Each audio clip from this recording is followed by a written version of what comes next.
Storytelling in the workplace. Why is it imperative that we start doing this? And what exactly entail a good story that's going to communicate to your audience exactly what you want to hear? That's what we're talking about today. My mentor, Chris Doe, said these three components entail a very good story. What are they? They are have an interesting character, have conflict, and then have resolution. Those three components, if you have those in a story, are going to blow up the attention of whoever you're talking to. But it's not always easy to come up with that. And today we're going to talk about good structures of a story, how to engage your audience and get them involved. Because communication in the workplace using storytelling will transform the culture of your workplace. And guess what? You don't even have to tell them you're doing it. Welcome to my YouTube channel. My name is Kathie Owen. On this channel, we talk about reality transurfing, corporate wellness, fitness, and more. And today we're talking about storytelling in the workplace, why it's important, and why we need to start incorporating it more. So, an interesting character, conflict, and then resolution. So think of the story of Romeo and Juliet. There's interesting characters. We have Romeo and we have Juliet. They fall in love, but the conflict comes up because their parents don't like one another. And then the resolution, well, we all know how that resolved itself, but there is a catching story. And inside the workplace, we want to start communicating with story. So a good story is more than just a sequence of events. It has to be relatable, like what's going on inside the workplace or what are we talking about inside this meeting?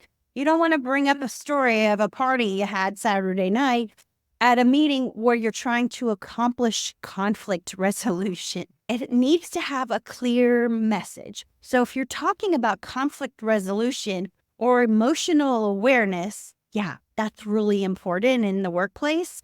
You want to have a clear message about that. What helps me before I go into a meeting is I start to think of stories that relate to emotional awareness. And one thing I really like to bring into my stories is traffic, because traffic is relatable to pretty much everybody, especially in Houston, where I live. So there's always traffic. We all can relate to that.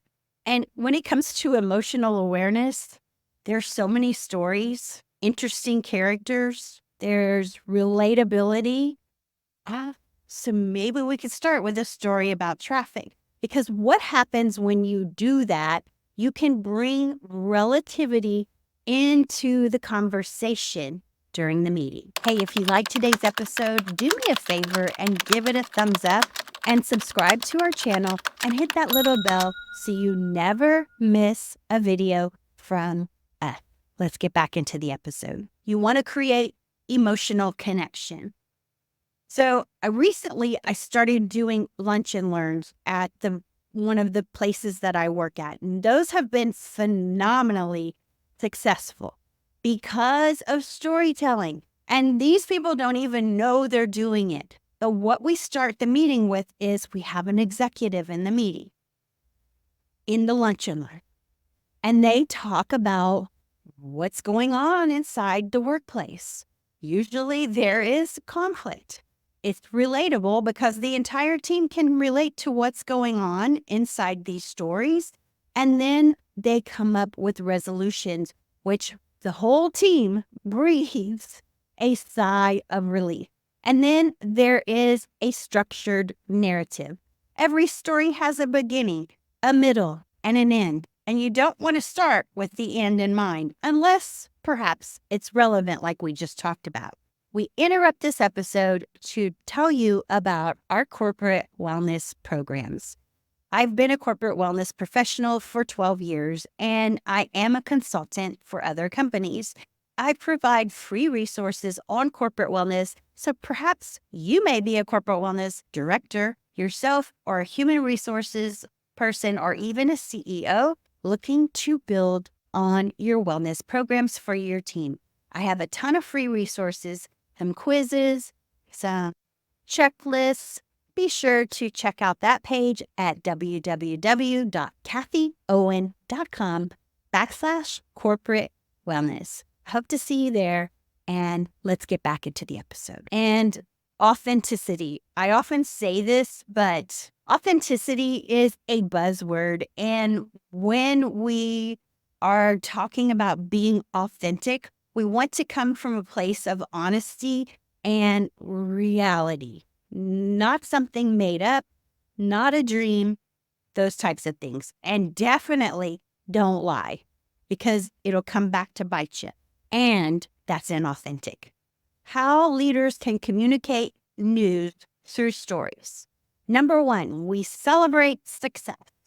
Talk about a trial that we just went through when our internet went down for like 3 days, but we still had a success during that trial. And we want to celebrate that. Rather than just throwing a party, we want to celebrate that success in a story and tell the team, remember when we went through this struggle and we came through this and we did this and we still accomplished this. Yeah, we want to include that in our story details. Number two, change management. I like to call myself a change management consultant because a lot of times what happens is there's a lack of trust. There's a lack of communication inside the team. And when we navigate change properly through a story, guess what? It builds that emotional connection. It builds trust. It builds resilience. You would be amazed. For example, I went to the CEO at one point in time. They had just had this mass firing. The team did not understand why this firing took place. But the executives had their reasons. But there was a disconnect, and the team did not trust the executives anymore. And what happened was we started involving storytelling inside this. They didn't even know they were doing it. But what they did was they started communicating with the team. Well, we had to fire these people because they weren't doing their job that they were asked to do. And that just had to happen. And it really made the connection come back. So here was the team down here. Here was the executive team up here. And through this story, we brought them back online in the same clip. And number three, addressing challenges.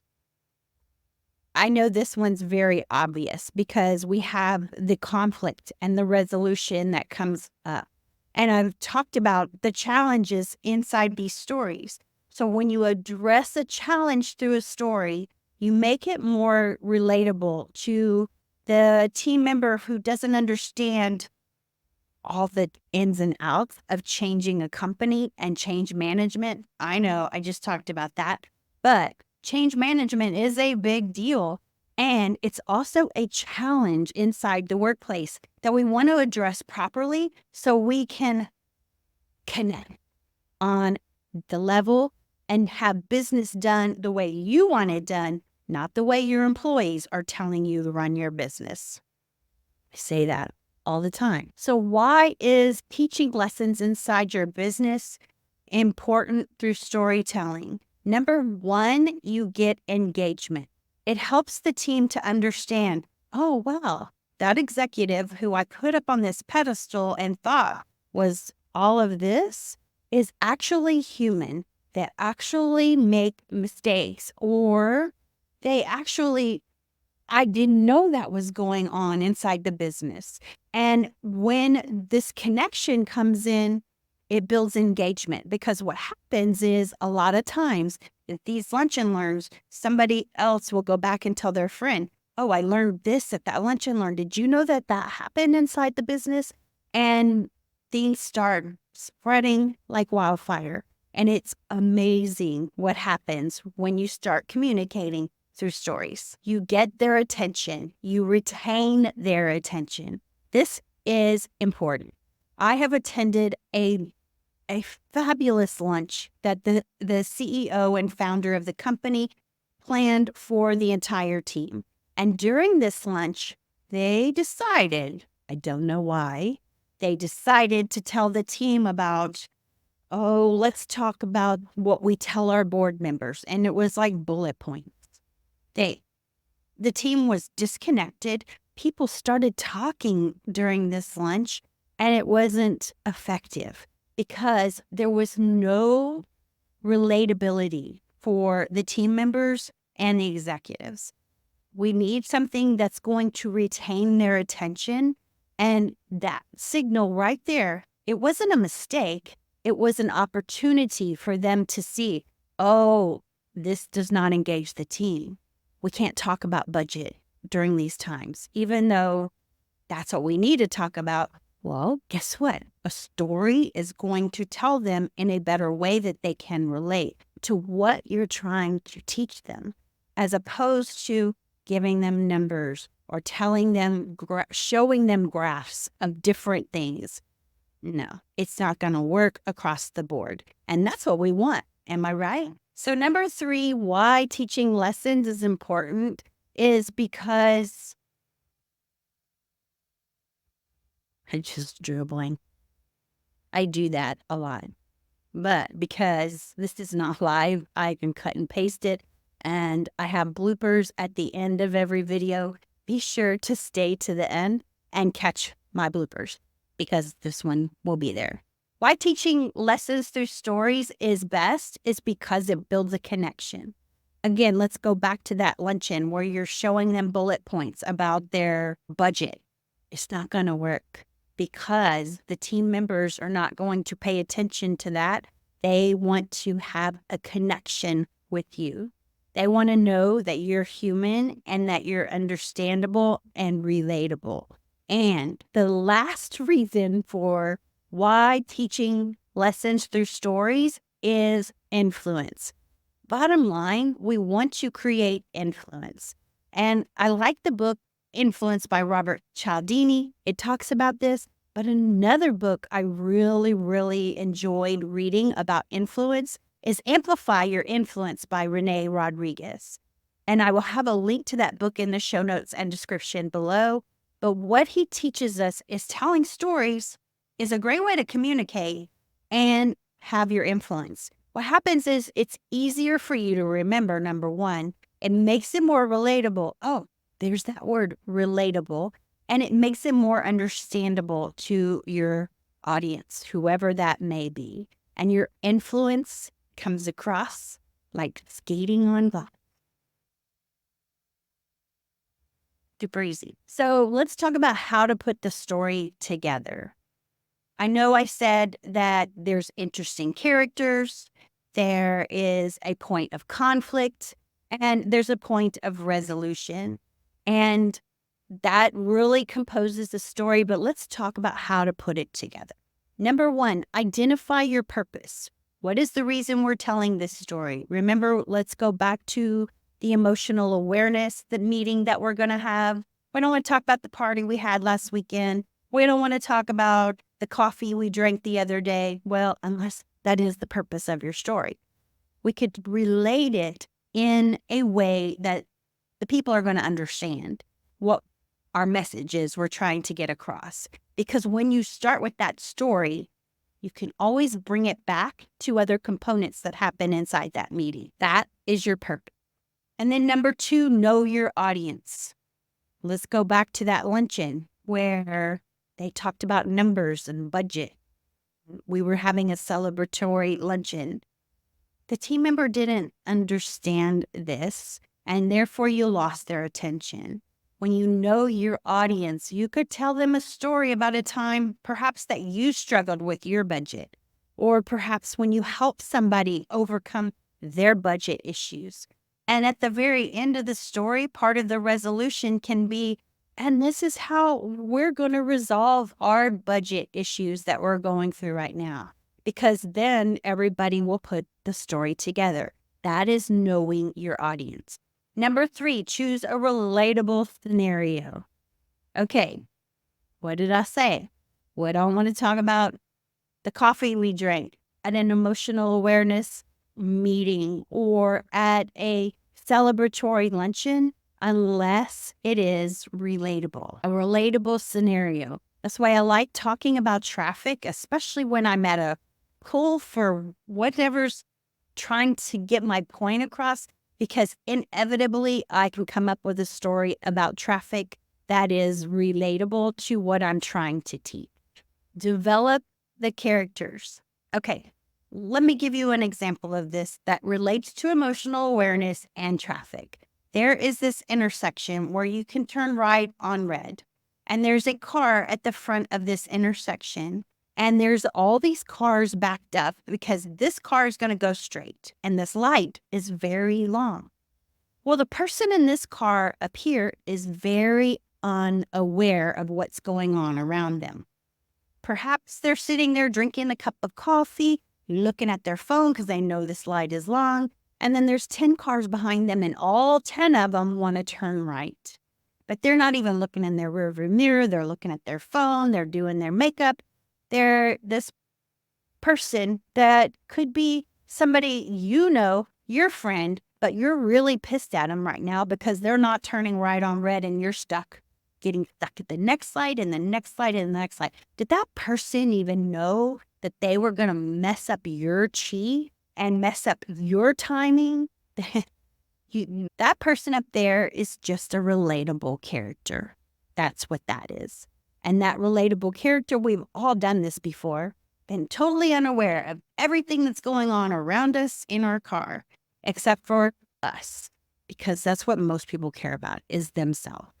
And it's not to shame them. It's just a fact of life. It's the way our brains operate. We're trying to take care of us. We're not worried about everybody else going on around us. But when you're emotionally aware, you understand. So that character right there in that fresh car is totally relatable because we're all been there. We've all done it. And then number 5, create the plot. I just created the plot for you in that story right there. Being stuck in traffic. Oh my God, I can understand that. And then that person up there made me that much more later because they were unaware of what's going on. This plot right here can help you develop a great story where everybody can relate to some character in that story. That's why I like talking about traffic. Add details and emotion.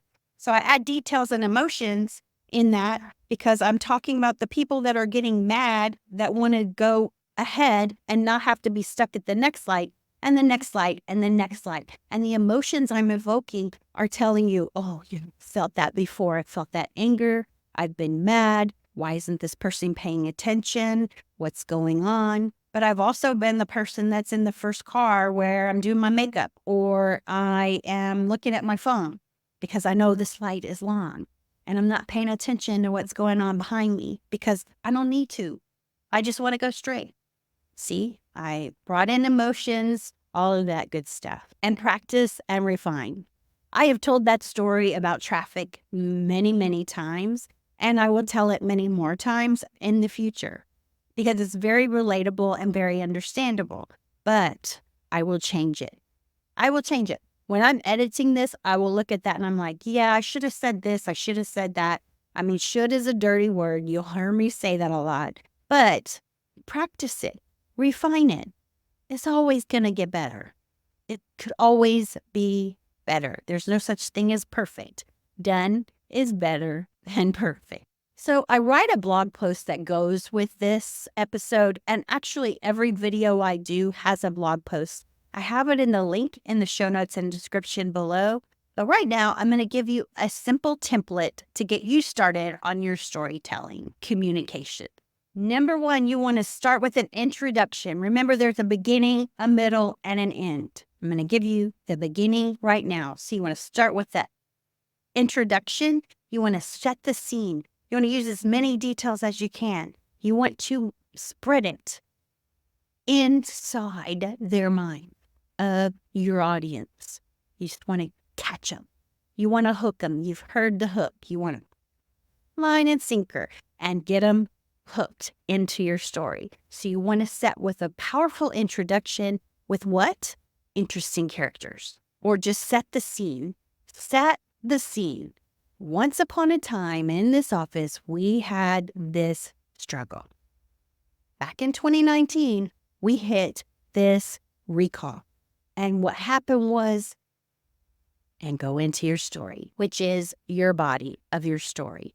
You want to set it up with interesting characters. Remember the interesting characters. You want to describe them in as much detail as you can and really get into the meat of the story. And you want to build the tension. Start building the tension because guess what comes next? The climax. The climax is when you relate to every character in the story. You're going, oh my goodness, I can't wait to hear the next detail. What happens? Whoa. That's a good story right there. The climax. It hits and your characters reach a turning point. They reach a turning point. And then every story has a good ending, a good conclusion. You don't want to just leave them hanging unless that's the purpose of your story. But you want to have a good conclusion about why you told the story.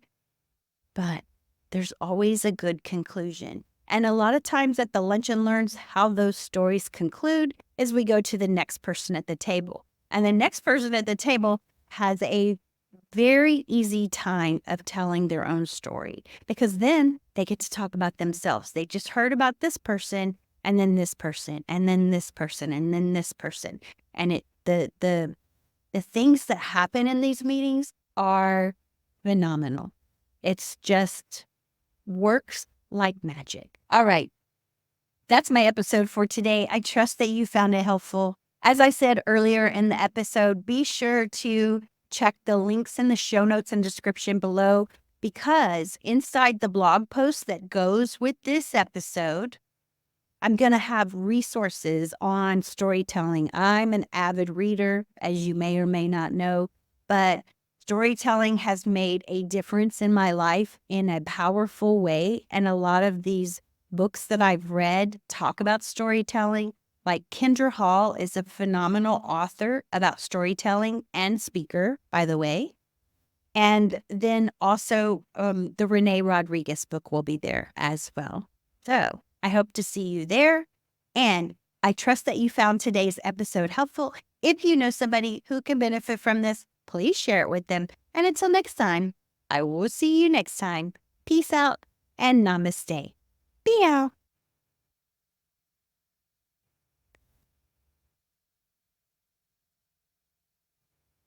All right. Which the whole team breathes a sigh of relief.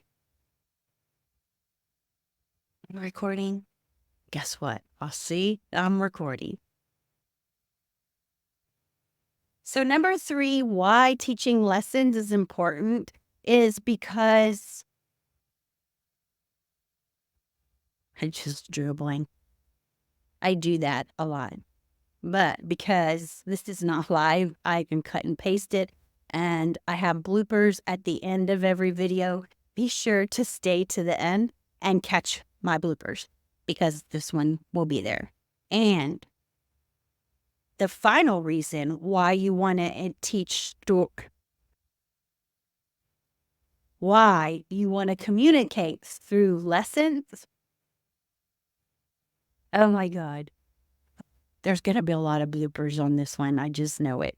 But another book I really, really enjoyed reading about influence is Amplify Your Influence by Renee Rodriguez. He just walked by. He was sleeping, but then he just walked by. But because I'm going to edit this, you won't be able to hear his little feet walking by. I'm going to redo that because here's why I'm going to redo that because I want to add something into that. So This will end up on the bloopers again.